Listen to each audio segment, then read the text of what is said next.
Hi. What does it look like when one steps away from their faith and deconstructs? What I want to do is take a look at my deconstruction story on the Wandering Prodigal.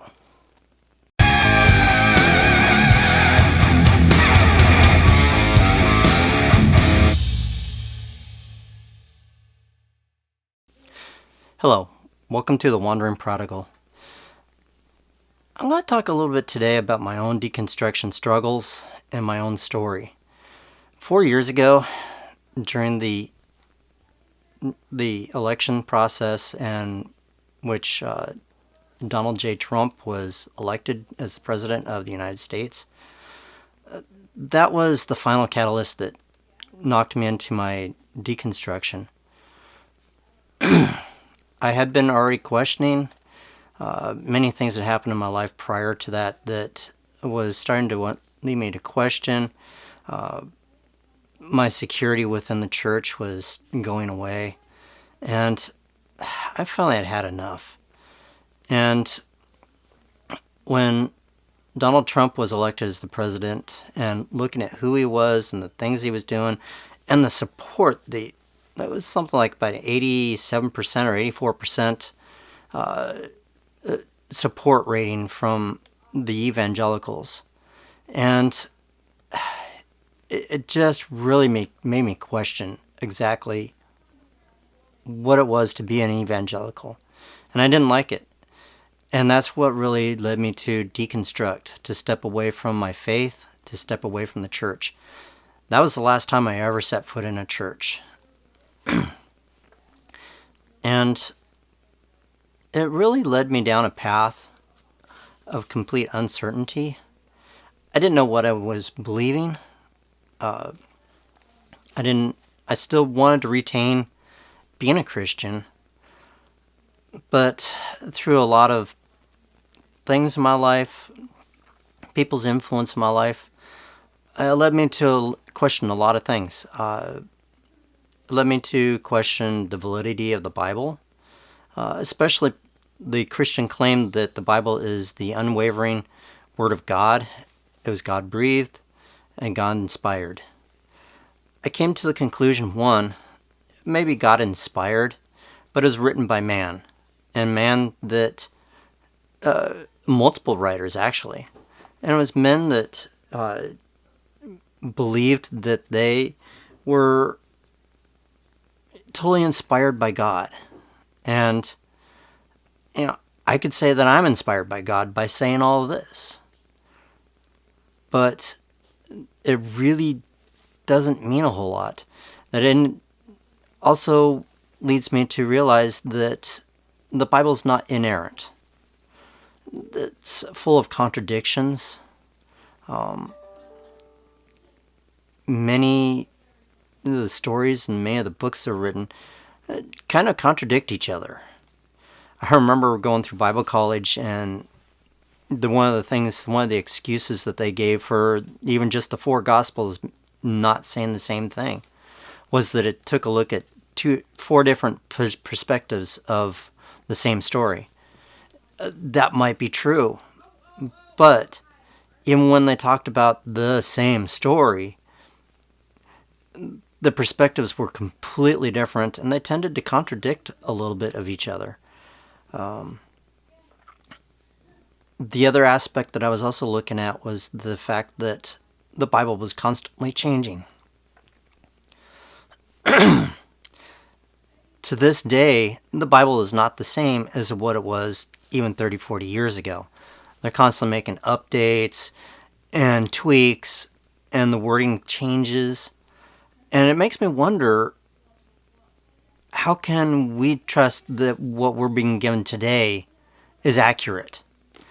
Well, that totally led me to realize that what I believed and what I trusted in over all those years that I was an evangelical couldn't be. I couldn't trust the Word. So what can I trust? Well, I started to jettison everything that I believed.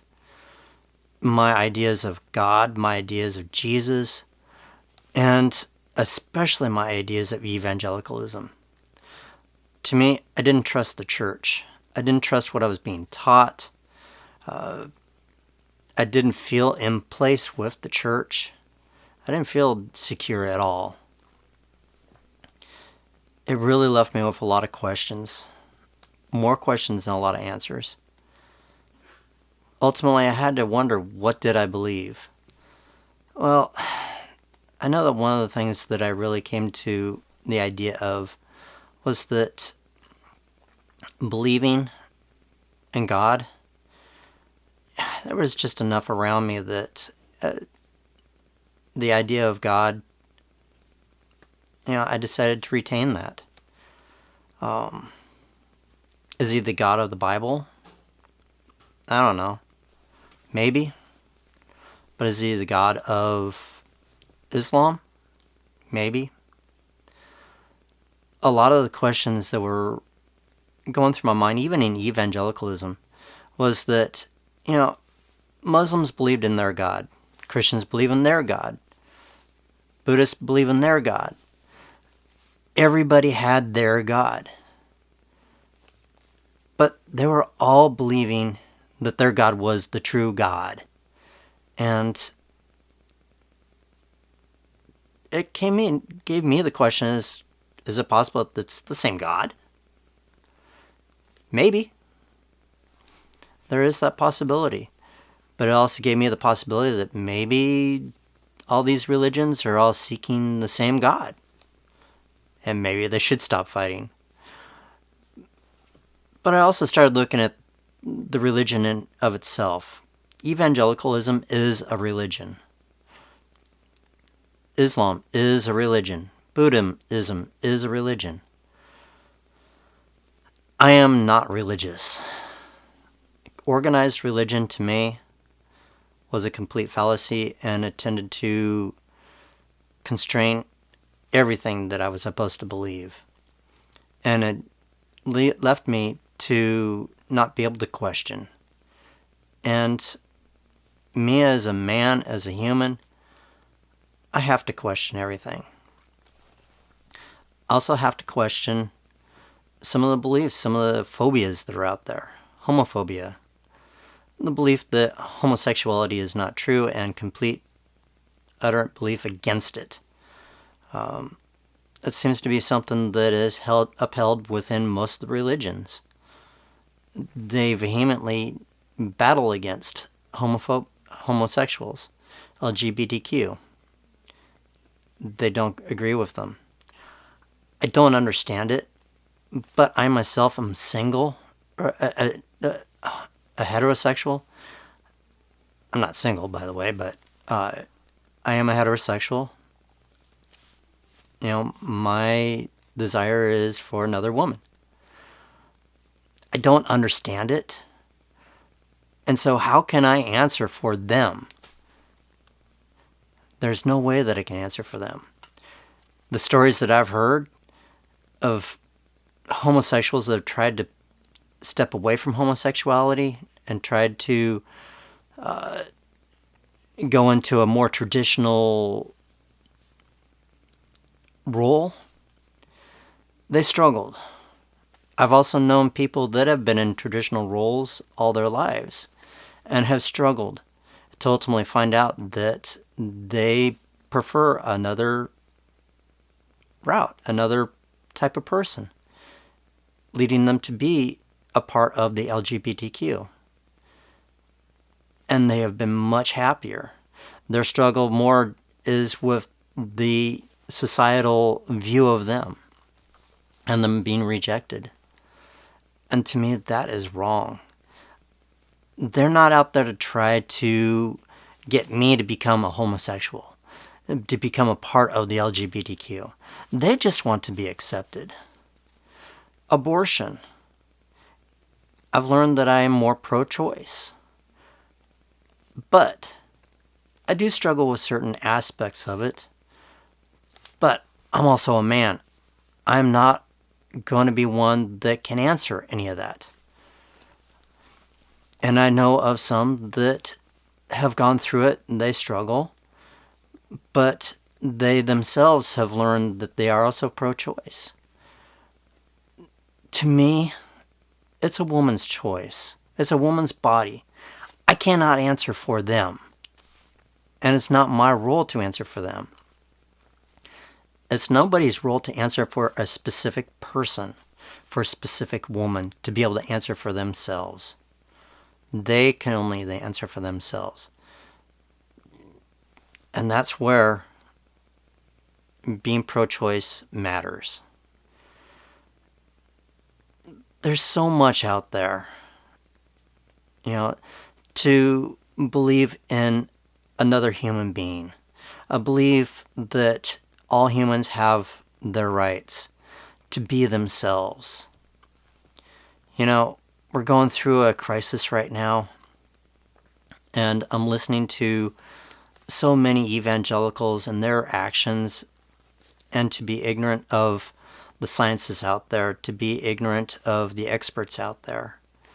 And I'm so glad that I stepped away from that, because I'm afraid that I would have been just like one of them, because I was just like them.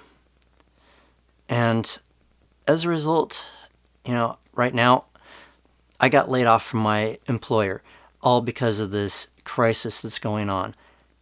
It wasn't their choice. They didn't want to let me go. I understand that. But I could be one of those evangelicals and be upset because my employer let me go and that they need to let me back, and not understand the fact that it's something that was completely out of their control. As a result of deconstructing, I think that in many ways I'm much happier. It's also given me a purpose to be able to help myself to understand myself.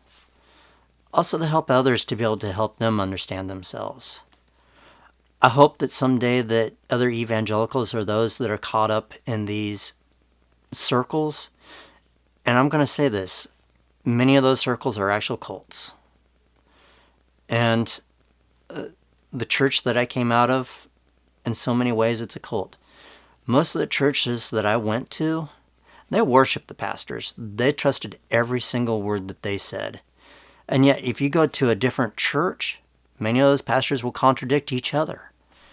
And I can't count how many times that I went to a church that said that, this particular church over here is wrong, that they can't be Christian. And yet, you go to that church and they're saying, this church over here is wrong. This infighting, obviously they don't know their truths themselves. And that brings into question within themselves whether or not they know the facts. And so, how can one know the truth within themselves if they're being totally misled? One of the things that I watched in the last several weeks, in the last couple of months, is the train of misinformation about this whole crisis that we've been going through. And yet, all these evangelicals were following this misinformation, and yet you're finding out the truth has led them to an illness and to death. And it's so sad to have to deal with that, to watch them lead themselves totally astray. I don't want to be left totally astray. To this day, I myself, I still have a lot of questions. This is a journey. I know there's some that are out there that are atheists. There's some that are theists. There's some that are agnostic.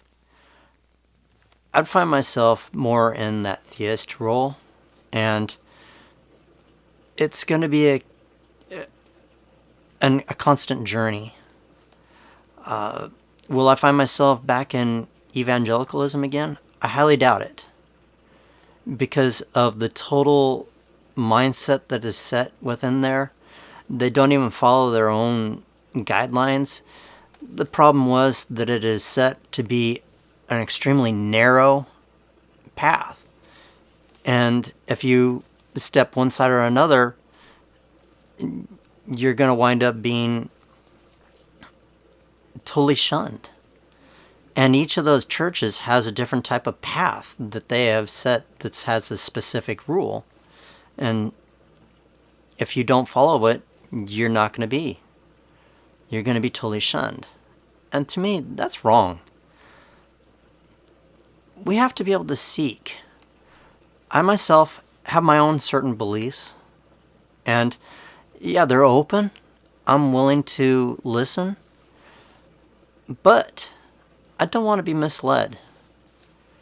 There is a certain closeness to my own ideas because I'm going to weigh those ideals. And if it's going to be a religious ideal, I'm probably not going to listen too well because I don't want to be stuck in such a narrow, closed-minded mindset that it leaves me to not be able to evaluate, to be able to take on those beliefs and to see what is real. I would hope that as many of you see this video, that you can actually take and question what you believe, evaluate, and see if it's real. I'd like to be able to, hopefully, help all of you to understand that you have what your beliefs are, and that you won't try to force me to believe what you believe, but you evaluate. I have many friends. May not necessarily believe exactly what they believe, but they don't believe what I exactly believe, and they're not trying to force me what they believe, and I'm not trying to force them what they believe. But we work together to be able to help each other to understand and to be able to grow. And we can take and evaluate each other to be able to see where potentially we might be wrong, but where we are right, and to find each other's strengths and to be able to help each other to grow. And that is where we truly need to be. Now, if you've liked this video and you want to follow me, go ahead and hit the like button and hit the subscribe. And I'll be continuing to bring out more content. This particular video is in a series of videos I'd like to be able to look in with myself.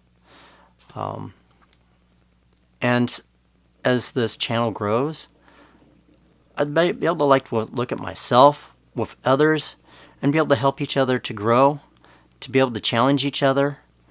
And, who knows, I might be wrong, but I might be also helping to be able to right. Thanks for watching The Wandering Prodigal, and we'll talk to you later. Thanks and bye.